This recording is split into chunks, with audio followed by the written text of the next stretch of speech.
چیز دیگری که غارت عمر ما رو کرده ایستاده است این فیلم ها، هم فیلم و هم سریال ها، علل خصوص سریال های ترکی. سریال های تاجیکی هم دیگر برآمده ایستادن. باز فیلم هایی که شما بعد از دیدن اون فقط چند روز خیالتون با اون بند می شود، هیچ فایده ای نمی گیرید. فیلم های تاریخی هستند درباره تاریخ یگان کشور، تاریخ یگان انسانی که مثلا مشهور است که شما درباره یک انسان با خبر می شوید، یا فیلم های اسلامی مثلا که درباره یگان عالم، یگان پیامبر، این چیزی دیگر است.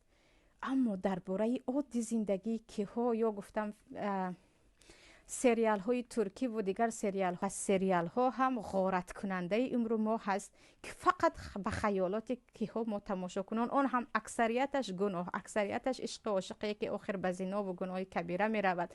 بیرحمی به پدر و مادر، بیرحمی به فرزند را یاد می دهد، خودکشی را رکلام می کند و چیز دیگر. با اینها وقتمون رو می گذرانیم.